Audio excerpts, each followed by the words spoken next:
Assalamualaikum warahmatullahi wabarakatuh. Saya Firska Paransi dari kelas 11 CPS 3 akan menjelaskan tentang Daulah Mughal di India. Yang pertama ada sejarah lahirnya Daulah Mughal.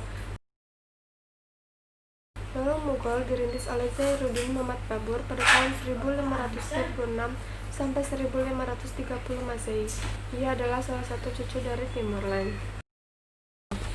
Daulah Mughal menguasai Samarkand hingga akhirnya Samarkand bisa dikuasai pada tahun 1494 Masehi.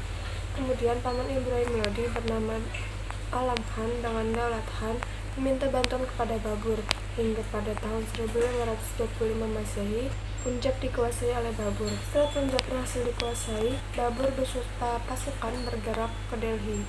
Ibrahim Lodi berhasil dikalahkan pada 21 April 1526 Masehi. Hingga dari situlah berdiri Daulah Mughal di India. Selanjutnya ada Sultan Daulah Mughal di India. Sultan Mughal di India terdiri dari yang pertama ada Zainuddin Muhammad Babur, yang kedua ada Humayun, yang ketiga ada Jalaluddin Muhammad Akbar, yang keempat ada Nuruddin Muhammad Salim atau Jahangir, yang kelima ada Bahadur Shah, yang keenam ada Shah Jahan, yang ketujuh ada Aurangzeb, dan yang terakhir ada Jahandar. Kemajuan peradaban pada masa Daulah Mughal pertama di bidang politik dan administrasi pemerintahan. Kawasan wilayah pada masa Daulah Mughal berhasil menguasai Chundar, Gond, Chittor, Rantabar, Kalinjar, Gujarat, Biharu, Bengal, Orissa, Deccan, Narhala, Ahmadnagar, dan Asirgot.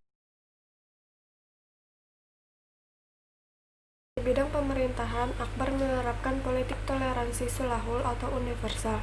Dengan politik ini, semua rakyat India dipandang sama. Mereka tidak dibedakan karena perbedaan etnis dan agama.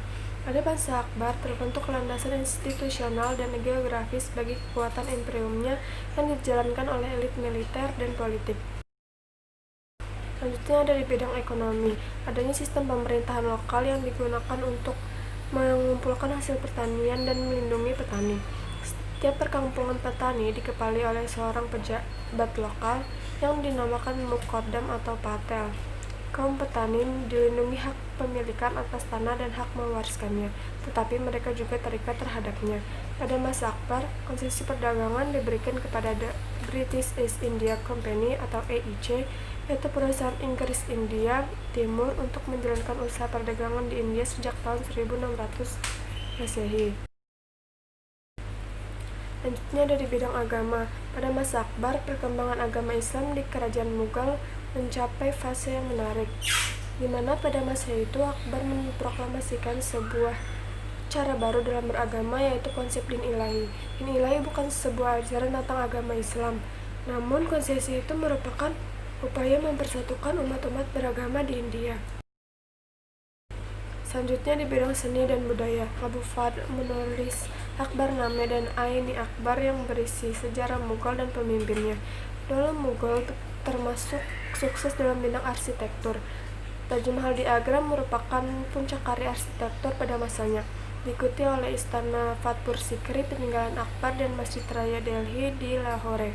Di kota Delhi Lama atau Old Delhi, lokasi bekas pusat kerajaan Mughal, terdapat Menara Qutub Minar, Masjid Jami Quwwatul Islam, Makam Iltutmish, Benteng Alai Darwaza, Masjid Khirki, Makam Nasiruddin Humayun, Raja Mughal kedua. Bangunan monumental Daulah Mughal. Bangunan-bangunan monumental pada masa Daulah Mughal yang terdiri dari Taj Mahal, yang kedua ada Jama Masjid, yang ketiga ada Benteng Agra, dan yang terakhir ada Benteng Merah. Faktor kemunduran Daulah Mughal yaitu yang pertama, semua generasi penerus Daulah Mughal pada periode akhir adalah orang-orang yang lemah dalam kepemimpinan. Kedua, terjadinya stagnasi dalam pembinaan kekuatan militer. Dan yang terakhir, adanya kemerosotan moral dan hidup mewah di lingkungan istana yang mengakibatkan pemborosan dalam keuangan. Sekian dari saya, terima kasih. Wassalamualaikum warahmatullahi wabarakatuh.